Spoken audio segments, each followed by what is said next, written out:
Yo. Okay. Nice to meet you. Nice to meet you too.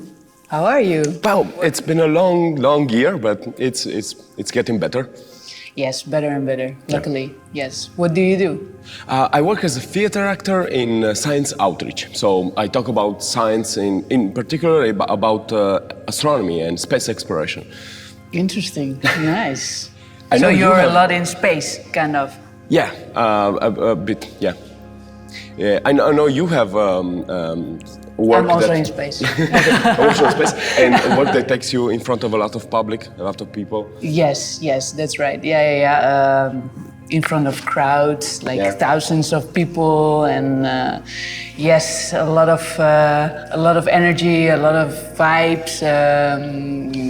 A lot of people. It must have been hard to do during the global pandemic to not be able to definitely. see crowds. And I did a lot of online streamings and stuff like this, but it's not the same, you know. I agree. You need the energy of the people, and you need to feel it and to return the energy, you know. So it was really difficult to do this in the live streams and stuff like this, and but.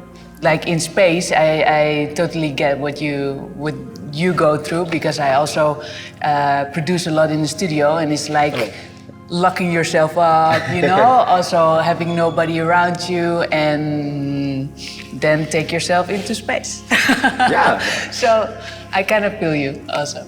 It was a bit strange at the start of the pandemic, because at the beginning there was a lot of unknowns and a bit of adrenaline, and no one was already sure about how things were going to go. So I remember that at the beginning we were all kind of trying to figure out how to live through this. Yeah. But then after a few months it just everyone was so tired of it. And I remember that when working online, it really changed the way people use social media in creating boundaries and creating bridges between communities. So many communities that, like for example mine in space exploration science, that were a bit isolated, became much more open, because everyone was willing to try new things, and because they couldn't. Well, in the pandemic, luckily we had some social media, so we could still connect. And we would not, like, you know, get super depressed, and we could still... Do you imagine the pandemic in the 90s? Wow, that was... You cannot do nothing. No. You can send a bird with a letter, you know? A fax? Yeah, exactly. Yeah. I still know, actually, because before we didn't have phones and stuff like this, and I grew up in that time also. Oh, me too. No cell phones, no FaceTime calling things, exactly. You know? It was super weird when this Skype came out, and you could see each other calling, and amazing. Also saved me a lot of money. That's phone bills. For sure. But it made it easier to work in new ways. Yeah. So for me, the biggest new reveal of what social media could do wasn't just that I could like do things I did before in a new way, but I could do new things that no one could imagine before. Yeah. So that was fun. And it still is, because social media is changing like so fast that every few months there's something new you can try and figure out how to produce new content in ways you didn't even imagine like a few months before. It's good that you look at it that way, because you can also look at it like a different way, you know, because social media is also you influence a lot of people, but you also get influenced by all the things that you can see happening on the social media, you know? For work, it's perfect. I think for bringing over vibes to the people, and, you know, show what you do to inspire them, or you know, so this is really nice and good when you do this on the social media. But do you ever feel the pressure of the expectation from the public? Like they want new content from you every day or every now? Yeah, I don't care that much, actually.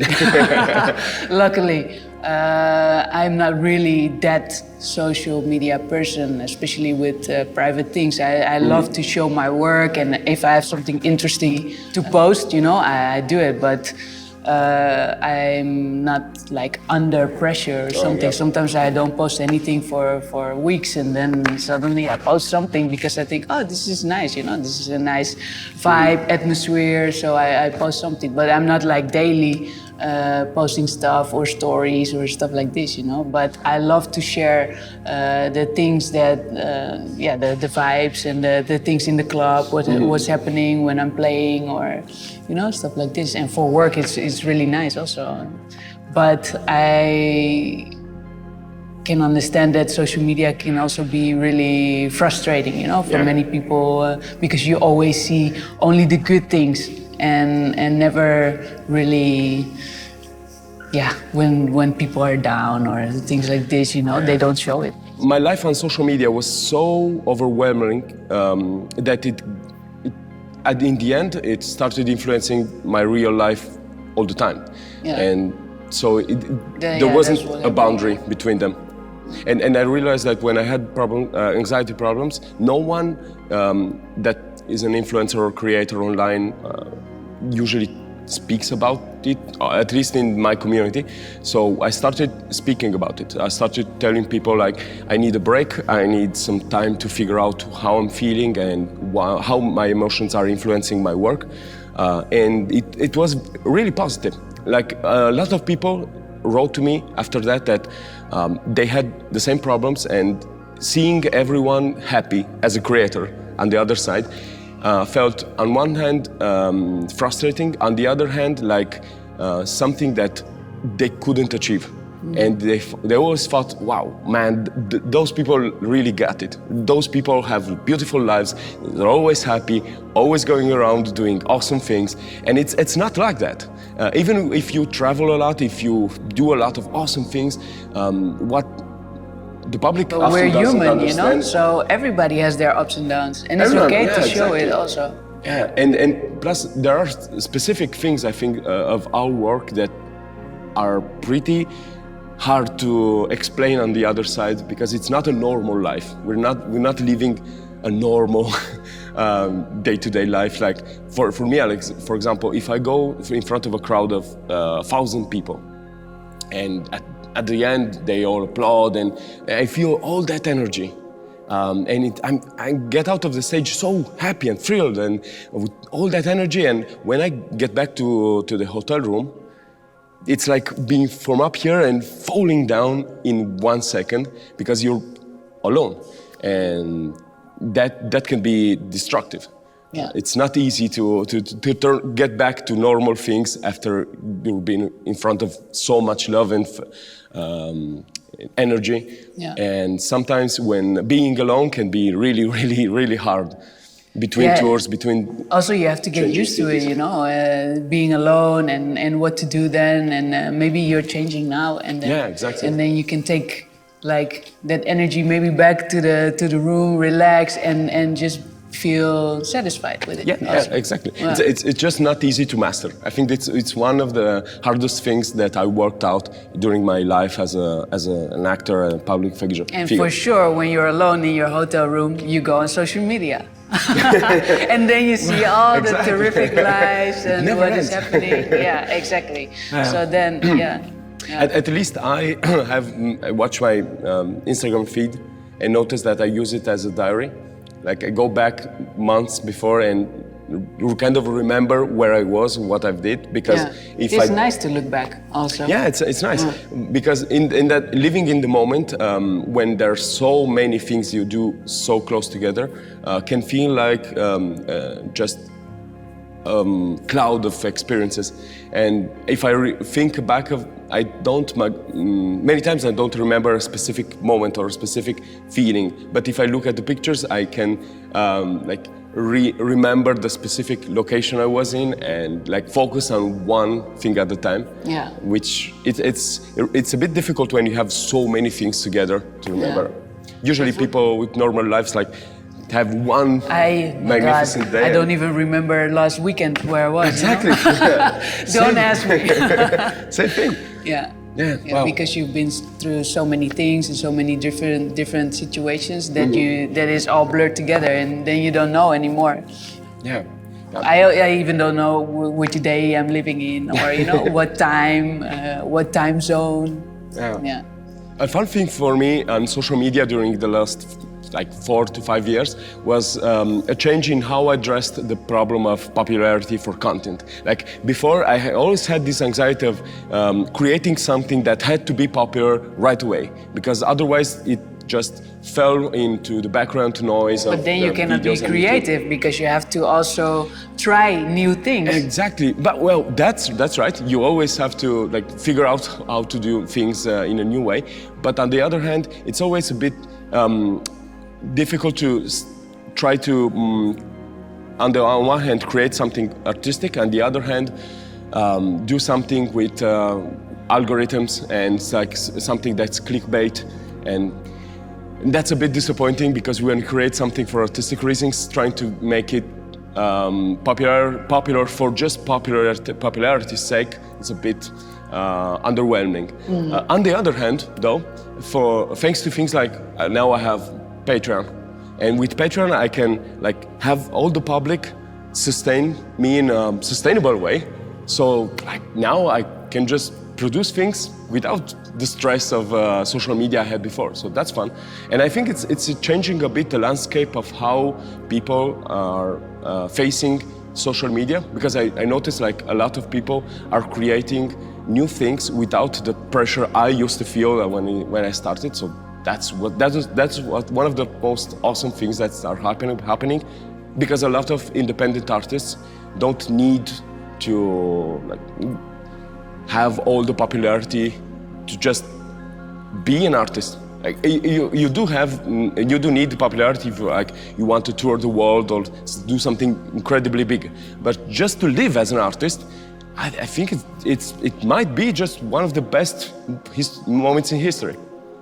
Okay, so I don't know you, and then how would you make yourself popular to me? How would you impress me? Wow, now, okay, let's see. Well, for example, in nature, everything is made up of atoms. So everything you're made up, or we're made up now, is basically hydrogen, which was born 13.8 billion years ago. And for the rest, it's made of atoms that were born in stars that died. So those atoms don't disappear, they last forever. The atoms that are now in your nose, carbon atoms, a few million years ago, or a few tens of million years ago, could have been the nose of a dinosaur. So they always remain. Before that, they were far away in a nebula, light years from here. And the fun thing is that atoms, and we are ourselves made of atoms, can look at the universe and know that the universe is not something else. We are the universe. When you look at the sky, that's just a way of the universe to watch at itself. And so when I'm looking at the stars, you're looking at yourself. That's cute. Yeah, it's when you're looking at your hand, your brain it's the only way your body knows about your hand, because your brain has to process it. So we are like the brain of the universe. So the only way the universe can look at itself is through conscious beings like ourselves that can look at the universe and think, wow, I'm amazing. And sometimes faraway places like the moon, for example, can seem so far away that they're just abstract things that don't really exist in a practical way for us as an experience. But I brought you something special. Speaking about the moon, this is a fragment of the moon. No. Sorry, it's a bit of an lunar asteroid. Wow. So an asteroid hit the moon and it detached pieces of the moon, and some of them fell on the Earth, and this is one of them. And it has an estimated age of about 4 billion years, So it's far older than anything you can touch on the surface of the Earth. It's amazing. So, and like when I think about... Okay, I'm impressed. You got me. Wow. Yeah, astronomical things are not that far away. Like the moon is really in touch. Like we can go to we went to the moon 6 times, and we're going back this decade during the 20s. Imagine how it will be for us that we were born in the last generation that didn't live on the other planets also. Like we were born before 13 October 2000. And 13 October 2000 was the last moment humanity lived only on Earth. Because from that moment, the day after, the International Space Station started. And ever since then, with changing astronaut bodies on the ISS, there was always a crew in space. So there were always humans in space. Like 21 years now in continuing. So we were the last generation born on a planet where humans were living only on the planet. And we will be the last generation that saw a world where people didn't live on the moon and Mars. And that's kind of awesome. Yes, super nice. Wow. You could go and do concerts on the moon. Well, I do concerts maybe in space, but a different kind of space, you know? Space Ibiza, Space Miami. It's a small step. It's also kind of going into space with, you know? Well, but when you look up, it's always only 100 kilometers to space. So it's not that far away. I have met nobody else that brings the moon. So, yes. It was a pleasure, Yes. and I had a lot of fun talking with you about all these things. Yes, me too. So thank you so much for this. Yeah, of course.